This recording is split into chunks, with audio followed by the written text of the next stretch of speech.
Look, I'm not going to lie to you. When I first started going to swing parties, it wasn't because I was some wild, liberated goddess ready to throw caution to the wind. No, I started because my best friend Rachel said, "You've got to live a little. Come on, it'll be fun." And she said it in that smug, knowing way that makes you want to prove her wrong while secretly hoping she's right. That was 3 months ago. 3 months of wild, intoxicating nights where I met people so magnetic they could make a smile feel like a promise. I wasn't complaining. Not really. But lately, there'd been this nagging thought in the back of my mind. You know that little whisper that gets louder the more you try to ignore it? Yeah, that one. Mine was saying, what if you get pregnant? I brushed it off at first. I mean, I'm careful. I know the rules, the risks, the precautions. But after what happened 11 days ago, I'm not so sure anymore. That night started like most of the others. Rachel and I got dressed up, all sleek dresses and smoky eyes, and headed to a party in a part of town where the houses are so big they feel like they've got their own zip codes. The host greeted us at the door with a glass of champagne and a smile that promised a good time. Inside, the air buzzed with low laughter and a steady rhythm of bass-heavy music. And then there was Brian.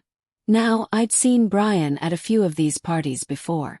Tall, broad-shouldered, with a laugh that seemed to echo through the room. He was one of those guys who knew how to command attention without even trying. That night, he focused all of it on me. First, it was fun. Flirty. He had this way of making you feel like you were the only person in the room, even though there were 20 others vying for his attention. But when things escalated and we found ourselves upstairs, in one of those plush, candlelit rooms that seemed designed for moments like this, something unexpected happened. I don't know how else to say this, but Brian made a mistake. Big one.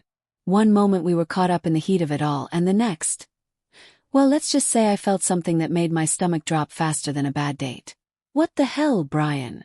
I shouted, pushing him away. He looked at me, all wide-eyed and guilty, and stammered out some excuse. But I wasn't listening. I was too busy bolting out of the room, throwing on my dress and grabbing my purse. The pharmacy was still open when I got there. I slammed a packet of emergency contraceptives down on the counter so hard the cashier actually flinched. "Sorry," I mumbled, snatching the bag and bolting home. For the past 11 days, I've been replaying that night over and over. Every time I try to convince myself it's fine, that the pill worked, there's this gnawing doubt. And now, to top it off, I'm feeling off. Nauseous, tired, jittery. Today's the day I find out. I've got a doctor's appointment in an hour, and I'm not sure what's scarier.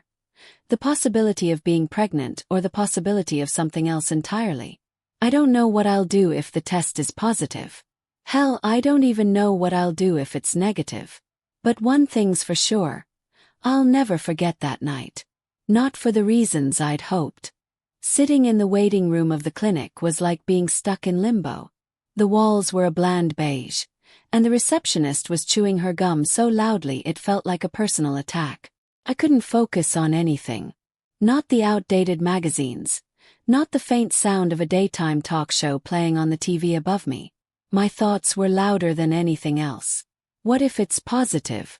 What if it's negative? What if it's worse? The nurse finally called my name. She was friendly, the kind of person who radiated calm like some kind of superpower. "How are you doing today?" she asked, leading me to the exam room. "Oh, you know," I said, attempting a laugh that came out as a strangled wheeze. "Just questioning all my life choices." She smiled knowingly, like she'd heard it all before. "Don't worry. We'll get you sorted." I sat on the exam table, the crinkling paper beneath me loud enough to announce my anxiety to the entire clinic. The nurse took my vitals, asked me a few questions, then said the doctor would be in shortly. The door clicked shut behind her, leaving me alone with my spiraling thoughts. I tried to distract myself, staring at the posters on the wall. Signs of a healthy pregnancy, read one. Not helping, I thought, shifting uncomfortably. Another poster listed symptoms for sexually transmitted infections. My stomach churned. Could it be something like that? Well, surely not. Right. The door opened and the doctor walked in. She was a petite woman with sharp eyes and a soft voice. "Hi, I'm Dr. Morrison," she said, sitting down and flipping through my chart. "What brings you in today? Where to start?" I might be pregnant," I said, my voice barely above a whisper. "And I'm kind of freaking out about it." She nodded, her expression professional but kind. "'Kay. We'll run a pregnancy test first, and while we're at it, we'll do some general screenings, just to rule out anything else." The word else hung in the air like a dark cloud. I nodded and let her do her work, focusing on the ceiling tiles while she took blood and handed me a cup for the urine test. "We'll have the results in about 20 minutes, she said as she left the room. 20 minutes. It might as well have been 20 years. I sat there, bouncing my leg nervously, replaying every moment from the party. Brian's stupid grin, the way I'd screamed at him, the panicked drive to the pharmacy. And then the past 11 days of feeling like my body wasn't entirely mine anymore. The nausea, the fatigue, the paranoia. Every second dragged on, each one worse than the last. Finally there was a knock at the door. Dr. Morrison stepped in, a clipboard in her hand and a neutral expression on her face. Neutral. That wasn't good. Neutral could mean anything. "So," she began, sitting down across from me, "your pregnancy test came back negative." The breath I'd been holding escaped in a shaky rush. "Oh, thank God," I said, my shoulders slumping with relief. "But," she continued, and my heart stopped. "There's always a but. We ran the standard STI panel as well, and you've tested positive for HIV." Felt like the room dropped out from under me. Like I was falling, free falling, with no end in sight. My ears were ringing, and for a moment I couldn't breathe. "What?" I managed to croak out. Dr. Morrison's voice was steady, calm. "We caught it early. That's the good news. With treatment you can live a full, healthy life. But I know this is a lot to process. A lot." That was the understatement of the century. I sat there, frozen, as she explained the next steps. Referrals, medications, support groups. Her voice was a distant hum, like I was hearing her through a fog. When she left the room to give me some privacy, I broke. The tears came hot and fast, and I didn't even try to stop them. My whole body shook as I cried, the kind of crying that leaves you gasping for air. I thought about Brian, about that stupid night, about how one mistake had completely derailed my life. Somehow, I managed to pull myself together enough to leave the clinic. The receptionist gave me a pitying look as I walked out, clutching the pamphlets the doctor had handed me like they were a lifeline. I got to my car and sat there, staring at the steering wheel. My mind was racing, a chaotic mess of fear, anger, and disbelief. What the hell was I supposed to do now? How was I going to face Rachel? My family? Myself? One thing was clear, though. This wasn't just about me anymore. This was bigger. And no matter how terrifying it felt, I had to face it. I didn't drive home.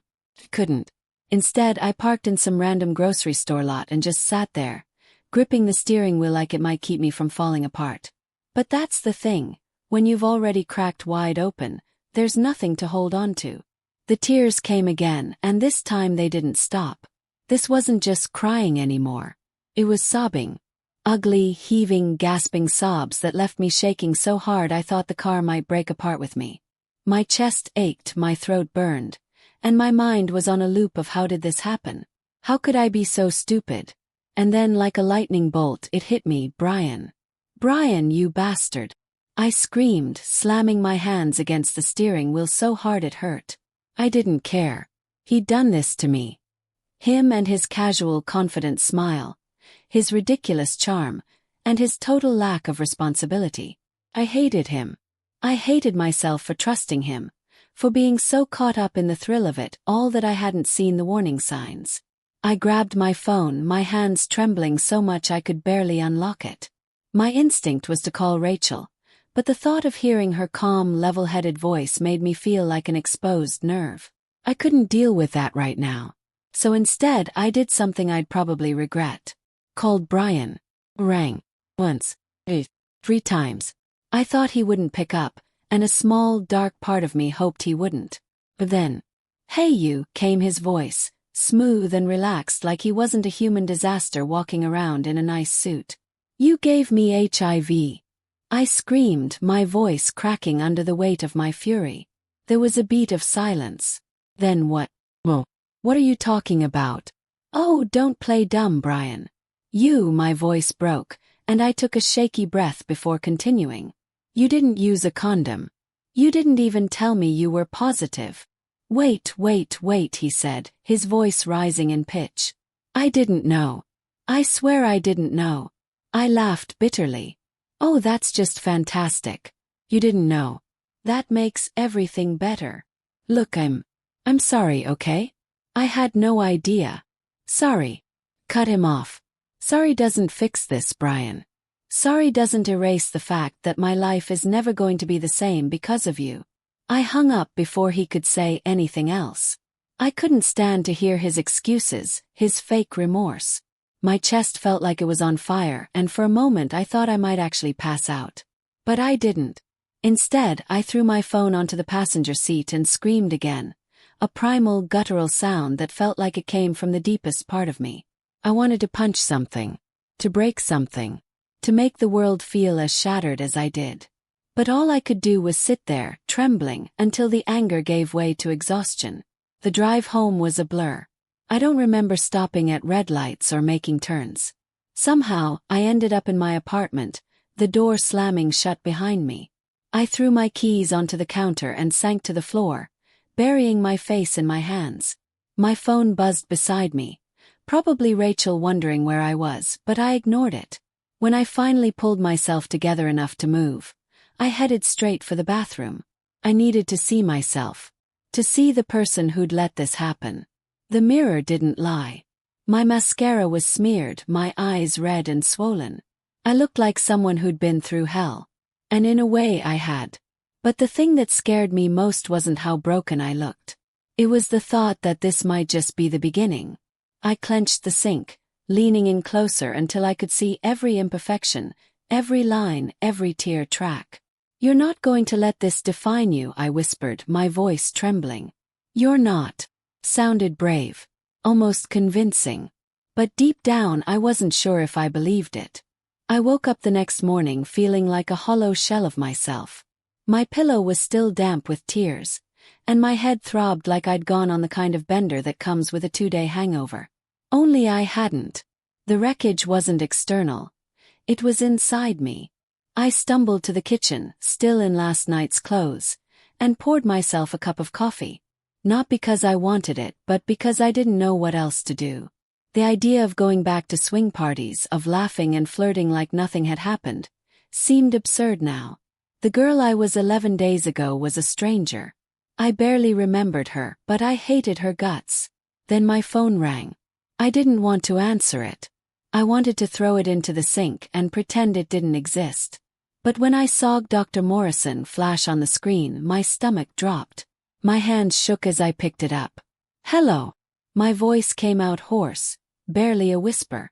Hi, is this? She paused, like she wasn't sure how to phrase what she was about to say.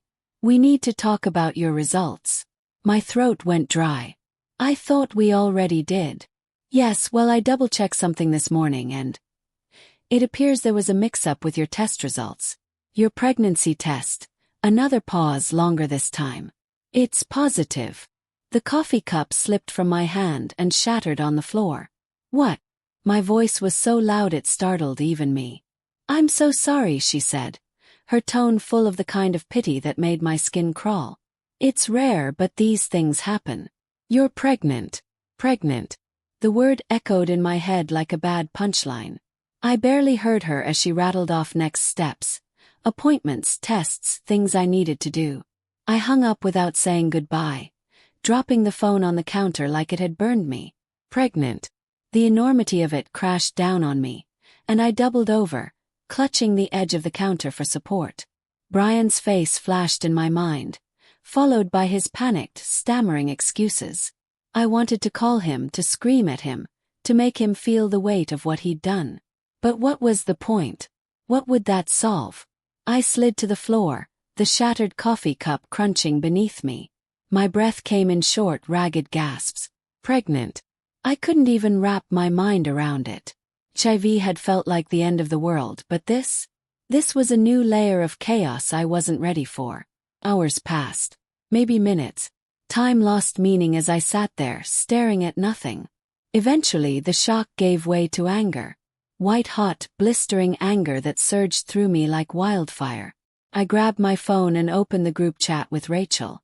My fingers flew across the screen, fueled by pure adrenaline. I'm never going to another swing party again. Ever. The message was dramatic, sure, but it felt good to say it. Final. Rachel, of course, replied almost instantly. Wait, what happened? Are you okay? No, Rachel. I was not okay. I was a human disaster, my life unraveling at warp speed. But instead of answering her, I flung the phone onto the couch and stood up, pacing the room like a caged animal. I thought back to every party, every laugh, every flirtation.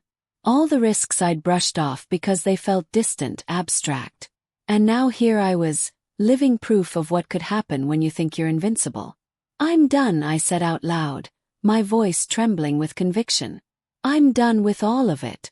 I stormed into the bathroom and grabbed the makeup bag I always packed for those nights.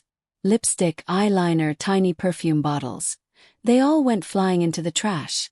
Then I moved on to my closet, yanking out every slinky dress and pair of heels I'd ever worn to a party. Into the donation pile they went. This wasn't who I wanted to be anymore. It wasn't who I could be. As I stood there in the wreckage of my life, I felt something shift. A resolve I hadn't known I was capable of. I didn't know what the future held, whether I'd keep the baby, whether I'd even make it through the week without losing my mind. But I knew one thing for certain. This was the end of the road for the old me. I wasn't going back. Not to the parties, not to the chaos, not to the girl who thought she was untouchable. I'm not going to drag this out for a few more minutes. I'll just say that I couldn't sit still after that. I broke into Brian's house, this idiot. I started screaming and breaking everything in his house. He said that he would be ready to raise this child, and I screamed that I was not ready to live with him because I didn't like him. I was screaming that I needed to be treated for HIV. So it was a very long, boring conversation.